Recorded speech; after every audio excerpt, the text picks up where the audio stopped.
जंगल के रास्ते से दो मंदबुद्धि व्यक्ति जा रहे थे। रास्ते में एक मंदिर पड़ता है, वे अंदर जाते हैं और भगवान के दर्शन करते हैं। गर्मी का वक्त था, प्रचंड धूप निकली हुई थी। वे विचार करते हैं कि भगवान को गर्मी लग रही होगी, क्यों न इस मंदिर को खिसका करके छांव में कर दिया जाए। और 6-7 घंटे के कड़ी परिश्रम के बाद वो मंदिर छांव में आ जाती है। विचार करने की बात है कि मंदिर को छांव में कौन लेकर के आया। 6-7 घंटे का अंतराल मंदिर स्वयं ही छांव में आ गई। इसी प्रकार का कुछ स्पष्टीकरण इस गाथा के माध्यम से आचार्य करते हैं। पिछली गाथा में हमने देखा कि जो पुद्गल और स्वयं का कार्य का कर्ता स्वयं को मानता है, अर्थात आत्मा और पुद्गल का कर्ता स्वयं को मानता है, वह द्विक्रियावादी मिथ्या दृष्टि है। फिर यहां प्रश्न उठता है कि दो क्रियाओं का अनुभव करने वाला पुरुष मिथ्या दृष्टि है, यह बात तो समझ में आती है, लेकिन वह मिथ्या दृष्टि है तो कैसे हो सकता है वह मिथ्या दृष्टि। इस बात का निराकरण करते हुए आचार्य गाथा के माध्यम से समझाते हैं। गाथा नंबर 86। जम्हादुवत् भावं पुग्गल भावं च दोविको बन्ति तेन तुमिच्छा दृष्टि दो क्रियावादिनो हन्ति। यदि आत्मा जड़ भाव चेतन भाव दोनों को करे तो आत्मा द्विक्रियावादी मिथ्या दृष्टि अवतरे। क्या कह रहे हैं? यस्मात्, जिस कारण आत्मभाव, आत्मा के भाव को, च और पुद्गल भावम, पुद्गल के भाव को, द्वयपि दोनों ही को आत्मा कुर्वन्ति करते हैं, ऐसा कहते हैं। तेन तो इसी कारण द्विक्रियावादिना, दो क्रियाओं को एक ही कहने वाले मिथ्या दृष्टि ही भवन्ति होते हैं। ऐसा आचार्य यहाँ पर कह रहे हैं कि आत्मा के भाव और पुद्गल के भाव को दोनों को ही अगर आत्मा करता है, ऐसी मान्यता, ऐसी धारणा जिसकी है, वह मिथ्या दृष्टि है, ऐसा यहाँ आचार्य कह रहे हैं। मिथ्या दृष्टि कोई परमानेंट अवस्था नहीं है। मिथ्या दृष्टि एक पर्याय है, एक अवस्था है, जो अगर ये जीव चेत जाए, ये संसार की गाथाओं का अवलंबन हम इस मिथ्यात्व के निराकरण के लिए ले रहे हैं। ये संसार की ये गाथा है, ये कर्ता कर्म अधिकार हमारे इस गूढ़ मिथ्यात्व को दूर करता है। और ये मिथ्यात्व कोई शाश्वत अवस्था नहीं है। मिथ्यात्व एक मान्यता है, मिथ्यात्व एक सोच है, मिथ्यात्व एक विचार है। मिथ्यात्व अर्थात भ्रम बुद्धि, मिथ्यात्व अर्थात अज्ञानता। अज्ञानता का नाश होते ही, मान्यता के बदलते ही, मान्यता के सम्यक होते ही, विचार के को सही दिशा मिलते ही मिथ्यात्व का अभाव होता है और सम्यक की प्राप्ति होती है। यही इस गाथा, इस कर्ता कर्म अधिकार का यहाँ पर उद्देश्य है। गाथा में आचार्य कहते हैं कि द्विक्रियावादिना, अर्थात जो आत्मा के भाव और पुद्गल के भाव दोनों को ही आत्मा करता है, ऐसा मान्यता है। आत्मा के भाव तो समझ में आते हैं कि आत्मा में राग द्वेष आदि भाव है, वो आत्मा के भाव हैं, लेकिन पुद्गल के भी भाव हुआ करते हैं क्या? तो हाँ, पुद्गल के भाव हुआ करते हैं। पुद्गल के भाव अर्थात स्वभाव। जिस प्रकार से जल का स्वभाव शीतलता है और जल के स्वभाव, जल के भाव को भी अगर आत्मा करे तो यह बात प्रमाणित नहीं ठहरती, यह बात प्रासंगिक नहीं ठहरती। और ऐसी मान्यता है ना, अग्नि की जो स्वभाव है, अग्नि का जो स्वभाव है उष्णता, यह पुद्गल का स्वभाव है और पुद्गल के स्वभाव, पुद्गल के भाव को भी आत्मा करे। आत्मा के भाव को तो आत्मा करता ही है, ये बात तो समझ में आती है। एक अपेक्षा से आत्मा स्वयं के भावों का करने वाला है, ये बात तो स्पष्ट है। लेकिन पुद्गल के भी भावों को करने वाला अगर आत्मा मान लिया जाए तो यहाँ द्विक्रियावाद का प्रसंग आता है। और यह प्रसंग इस बात को सूचित करता है कि ऐसी मान्यता, ऐसी धारणा वाला निश्चित ही मिथ्या दृष्टि है, क्योंकि वे ऐसा मानते हैं कि आत्मा के भाव और पुद्गल के भाव दोनों को ही आत्मा करता है, इसलिए वे द्विक्रियावादी मिथ्या दृष्टि है। ऐसी यहाँ बात अजय श्री गाथा के माध्यम से की, जबकि यह नियम है कि दो क्रियाओं को करने वाला एक नहीं हो सकता। सामान्यता भी हम देखते हैं कि प्रशासन शासन के अंतर्गत प्रत्येक विभाग अलग अलग बांटे गए हैं। सुरक्षा विभाग का कार्य वित्त विभाग नहीं कर सकता और वित्त विभाग का कार्य सुरक्षा विभाग नहीं कर सकता। उसी प्रकार से जड़ के भाव को भी अगर चेतन करे तो यहाँ पर दूषण आता है, दोष आता है कि दो के भाव को एक कैसे कर सकता है। ये बात विचार करने की है कि दोनों के भाव, अगर आत्मा के भाव को भी करे और पुद्गल के भी भाव को भी करे, नमक का काम बुरा कर सकता है क्या? जबकि देखने में नमक और बुरा दोनों समान लगते हैं, दोनों ही सफेद पाउडर है, देखने में समान लगते हैं, लेकिन नमक के स्थान पर अगर बुरा डल जाए या बुरे के स्थान पर नमक डल जाए, किसी पदार्थ को अगर मीठा करना हो तो वो मीठे करने का काम नमक नहीं कर सकता। नमक का काम तो नमक ही करेगा, बुरे का काम तो बुरा ही करेगा। इस प्रकार से पुद्गल का कार्य तो पुद्गल ही करता है, क्योंकि पुद्गल स्वयं के कार्य को करने में समर्थ है। पुद्गल अनंत शक्ति संपन्न है, अपने गुणों से संपन्न है और वह भली भांति अपने कार्य को करता है।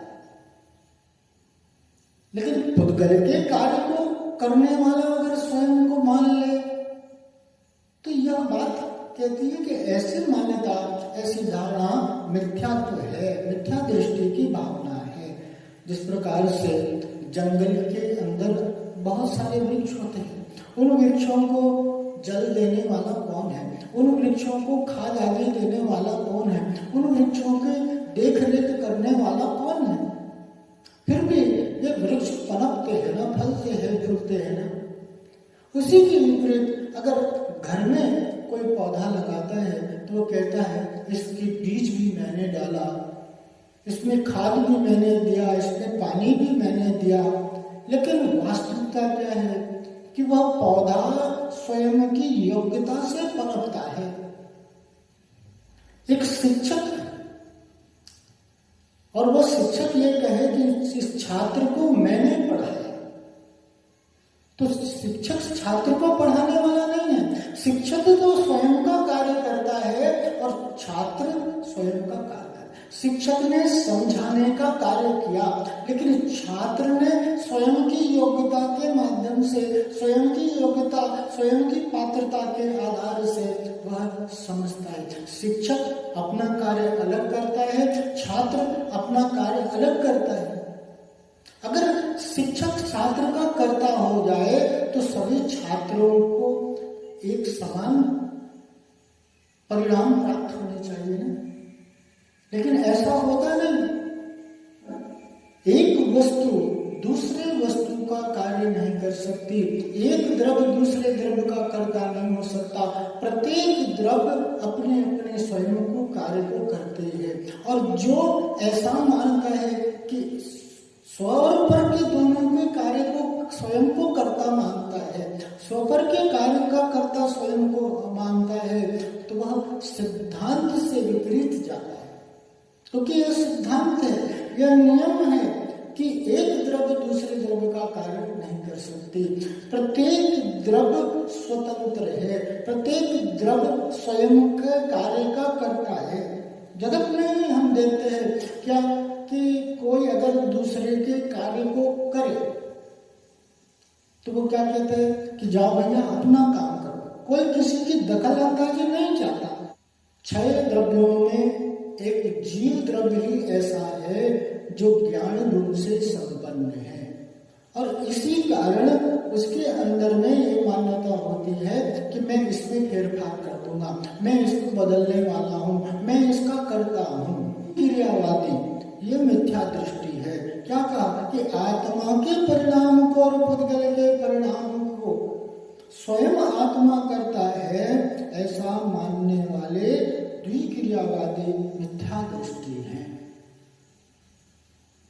आत्मा के परिणाम, आत्मा के भावों को करने वाला और पुद्गल के भावों को भी करने वाला अगर यह आत्मा मान लिया जाए तो वह मिथ्या दृष्टि है, ऐसा सिद्धांत है। सिद्धांत अर्थात सिद्ध, जो सिद्ध है,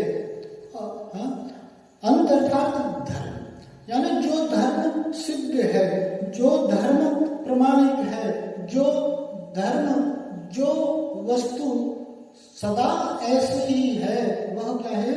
वह सिद्धांत अर्थात नियम।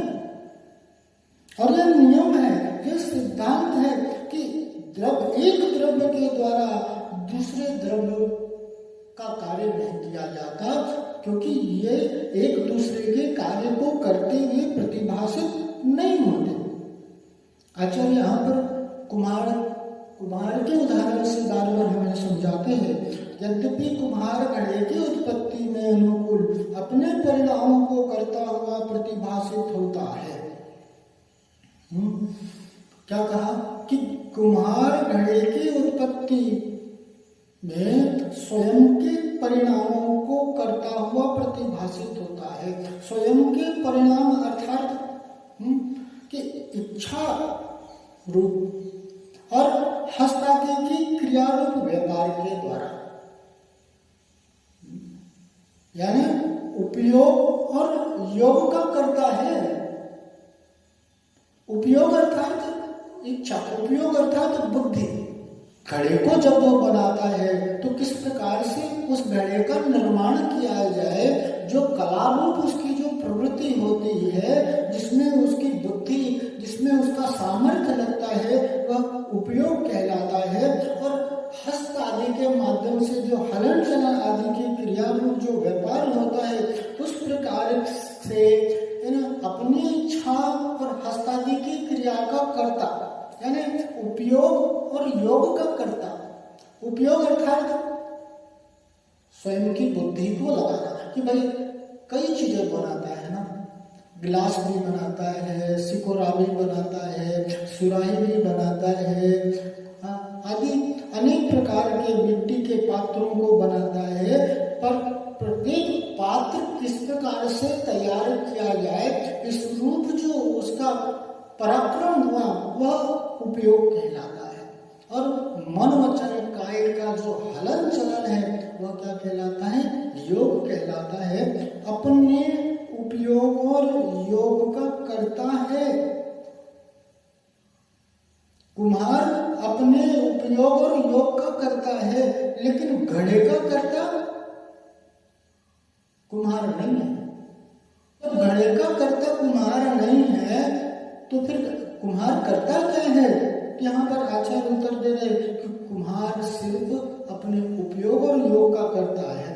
कुम्हार सिर्फ अपनी इच्छाओं का करता है, हाँ, और हस्तादि के माध्यम से जो हलचल है उन क्रियाओं का करता हुआ कुम्हार है, लेकिन वास्तव में क्या है कि घड़े का कर्ता तो मिट्टी ही है, क्योंकि वह परिणाम कुम्हार से अभिन्न है और प्रत्येक द्रव्य अपने परिणाम का करता है,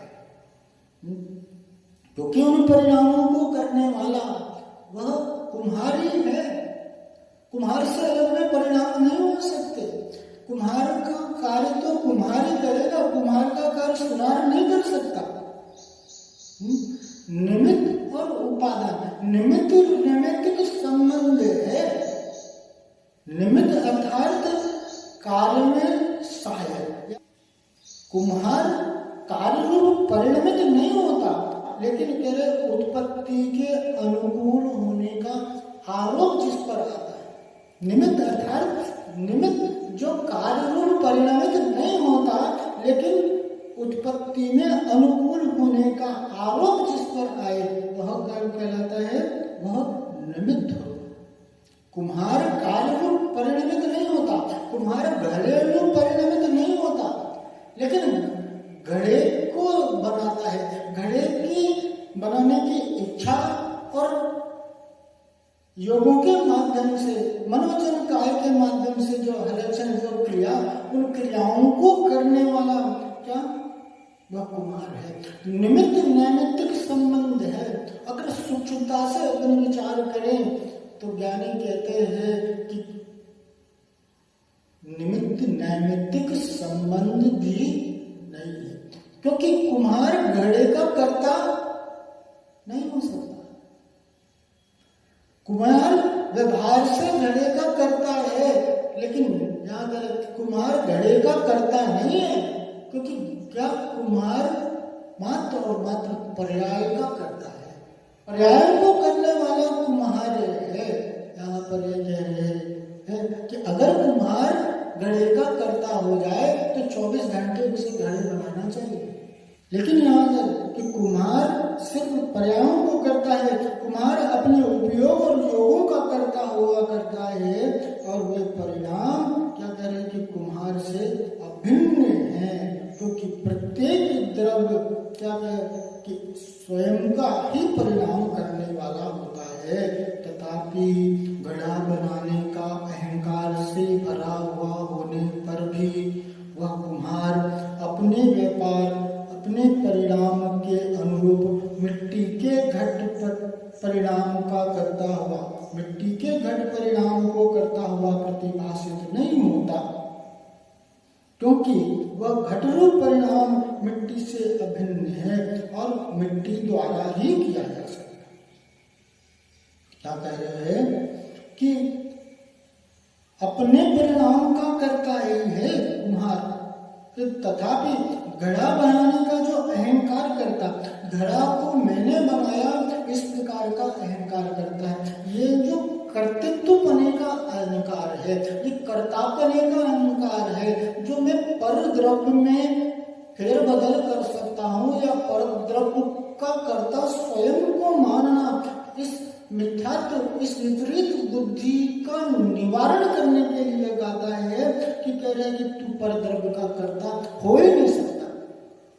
ऐसा सिद्धांत है, क्योंकि अगर तू पर द्रव्य का कर्ता मानता है, अगर कुम्हार घड़े का कर्ता हुआ ऐसा वो अहंकार करे, तो वो घड़ा बिगड़ क्यों जाता है। कई बार, हर बार तो वो घड़ा अच्छा नहीं बना पाता ना। अगर कोई स्त्री कहे कि मैं ये पकवान बहुत अच्छी बनाती हूँ, तो वह बराबर उससे अच्छी बननी चाहिए ना। कुम्हार घड़े को बनाता जरूर है, लेकिन कुम्हार जितने घड़े बनाता है वे सभी घड़े एक दूसरे से भिन्न होते हैं। कोई रूप में, कोई आकार में, कोई प्रकार में उसमें भिन्नता देखी जाती है। यह बात सिद्ध करती है कि द्रव्य स्वयं की शक्ति से परिणमन करता है। कुम्हार अपने व्यापार, अपने परिणाम रूप मिट्टी के घट परिणाम को करता हुआ प्रतिभाषित नहीं हो सकता। कुम्हार घट रूप परिवर्तित नहीं हो जाता, माता रोटी रूप परिणमित नहीं हो जाती, स्त्री पकवान रूप परिणमित नहीं हो जाती, वह अपनी योग्यता से परिणमित होता है। निमित्त और उपादान कि निमित्त किसे कहा कि जो कार्य रूप परिणमित नहीं हो पर कार्य के करने का जिसके ऊपर आरोप है।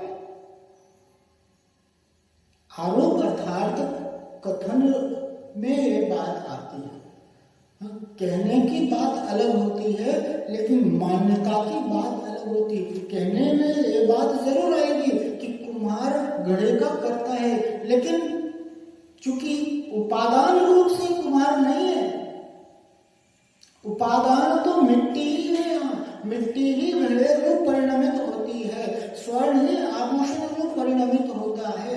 अगर सुनार को आभूषण का कर्ता मान लिया जाए तो यहाँ पर करे कि ऐसा हो ही नहीं सकता। मिट्टी का कार्य तो मिट्टी करती, पर द्रव्य के प्रति जो कर्तापन का भाव है कि मैं यह कार्य करता हूँ, अहम करोति इति अहंकारा, स्वयं को पर का कर्ता मानना यही अहंकार है। फोटोग्राफर फोटो खींचता है तो अगर ये मान ले कि मैं बहुत अच्छी फोटो खींचता हूँ तो उसकी हर फोटो अच्छी आनी चाहिए ना। कस्टमर कहता है कि ऐसी फोटो निकाल करके दो जैसी पिछली बार निकाली थी तुमने, वैसी फोटो मुझे निकाल के दो, लेकिन कितना भी प्रयास कर ले वो फोटोग्राफर दोबारा वैसी फोटो नहीं निकाल सकता। आप अगर ये कहो कि मेरी हैंडराइटिंग बहुत अच्छी है, बहुत अच्छा लिखता हूँ, लेकिन आप एक अक्षर को लिखते हो और उस अक्षर से भिन्न दूसरा अक्षर होता है। पूरे पेज में अगर आप ए लिखोगे तो जितने ए लिखोगे वो एक दूसरे से भिन्न दिखाई देंगे।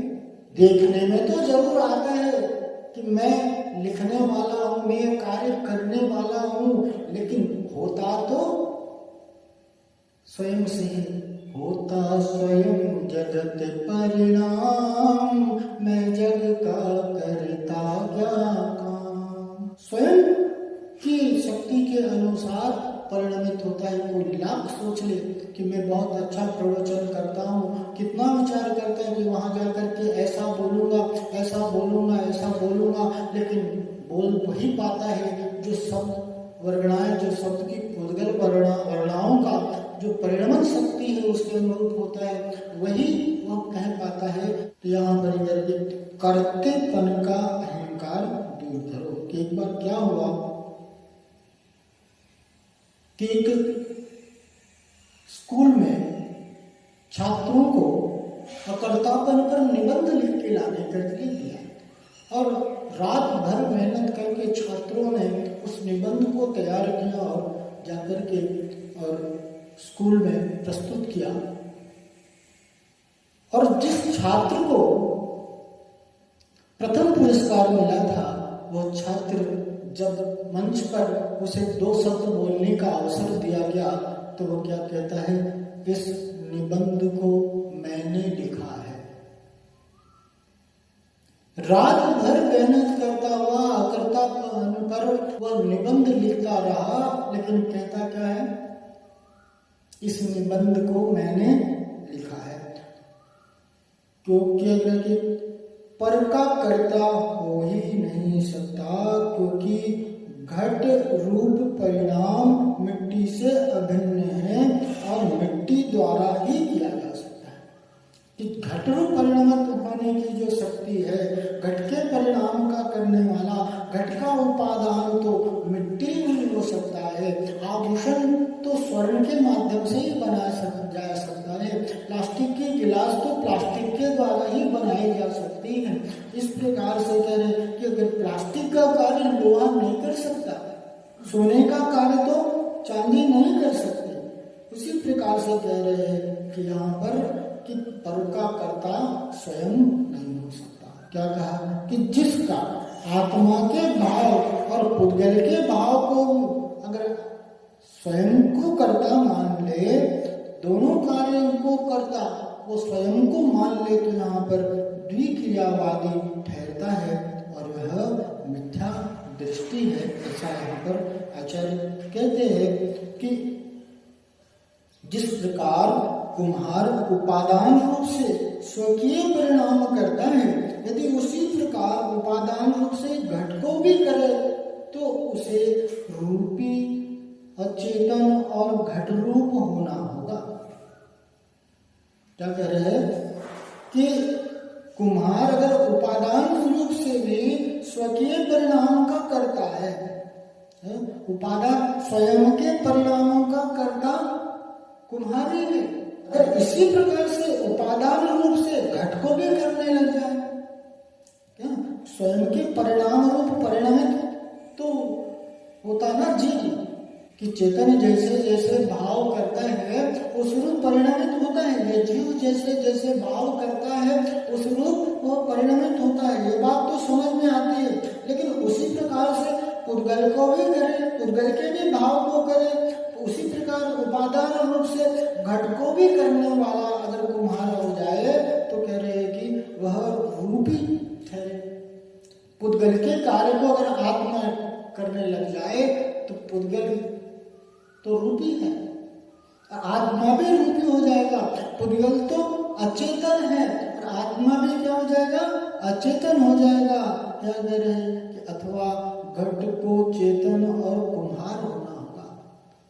इसी के विपरीत वह घट भी क्या हो जाएगी, चेतन हो जाएगा। पुद्गल चेतन हो जाएगा, पुद्गल कुम्हार रूप हो जाएगा। इसी प्रकार यदि जीव भी उपादान रूप से पुद्गल कर्मों को करे तो जीव को अचेतन और पुद्गल अथवा पुद्गल कर्म को चेतन जीव होना पड़ेगा।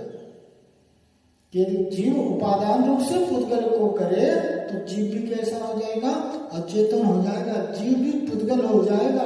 यह दूषण आएगा कि क्या तरह के पुद्गल कर्म जो है वो कर्म भी चेतन हो जाएंगे, कर्म भी जीव हो जाएंगे।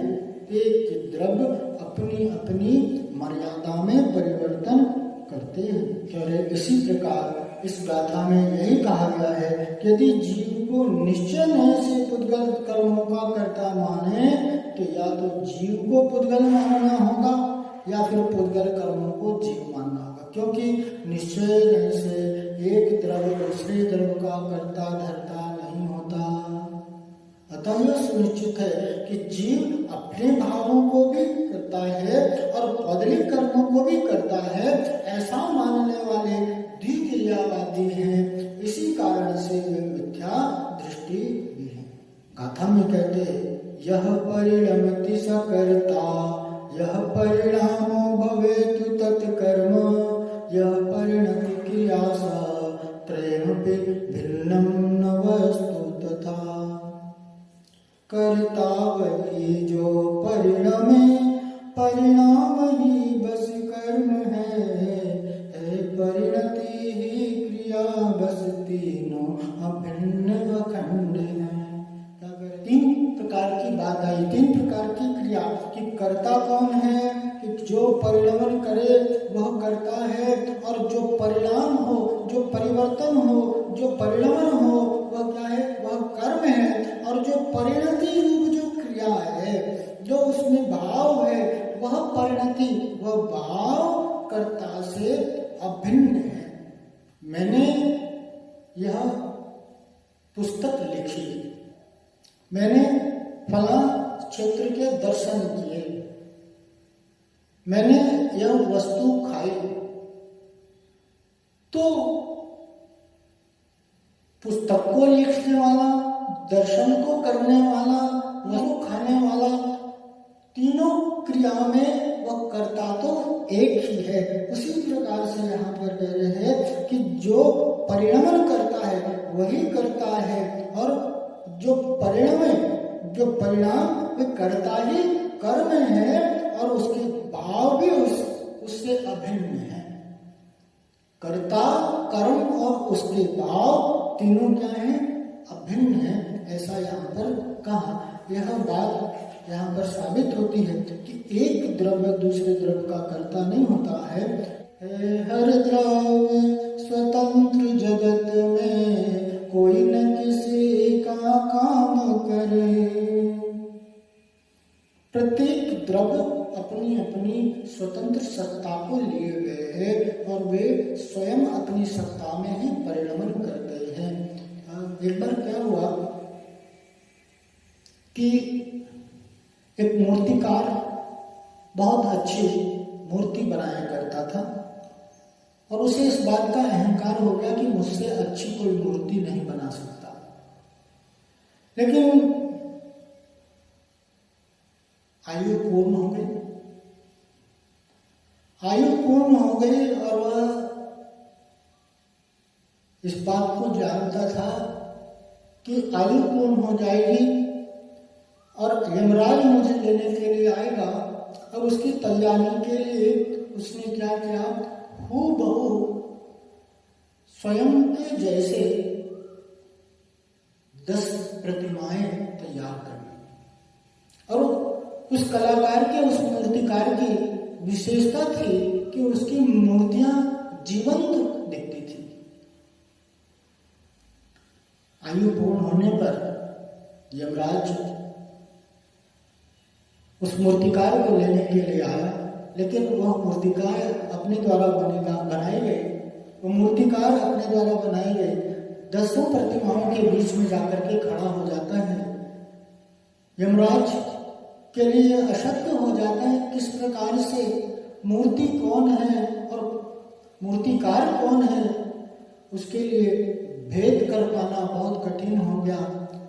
लेकिन उसे एक युक्ति सूझी। उसने कहा कि इस मूर्ति को बनाने वाले की कला की जितनी तारीफ की जाए उतनी कम है, लेकिन कहीं ना कहीं कुछ तो कमी है, कहीं ना कहीं कुछ तो कमी मुझे दिख रही है। यह बात मूर्तिकार को खटक गई और वह बोल उठा कि मेरी मूर्तियों में कमी कहाँ रह गई है, कहाँ है मेरी मूर्तियों में कमी, तुम मुझे बताओ। और यही उसका बोलना उसके लिए उसकी पहचान का आधार बन जाता है। यहाँ पर विचार करने की बात है कि अहंकार पतन का कारण है। अहंकार एक बहुत बड़ा दूषण है, पर द्रव्य का कर्ता स्वयं को मानना, इस अहंकार के अभाव से ही मोक्ष का मार्ग प्रशस्त होता है। ज्ञानी कहते हैं कि मनुष्य जन्म में अगर अहंकार का अभाव हो जाए तो इसी जन्म में उसे मोक्ष की प्राप्ति हो जाए। यह अहंकार, यह पर में कर्तृत्वपने के मान्यता, धारणा, यह मिथ्यात्व के अंधकार को दूर करने के लिए एक अलौकिक प्रकाश के रूप में हमारे लिए समय सार के कर्ता कर्म अधिकार की गाथाएं हमारे लिए प्राप्त हुई हैं। इन कर्ता कर्म अधिकार के माध्यम से हम अपने अहंकार को तोड़े, अहंकार को जीते और मिथ्यात्व के अभाव में सम्यक्त को प्राप्त करें। इसी मंगल भावना के साथ कि सभी के लिए सद्बोध की प्राप्ति हो, सन्मार्ग की प्राप्ति हो, सभी का हित हो, सभी का कल्याण हो। आगे और विस्तार से जानेंगे। आज यही तक रखते हैं।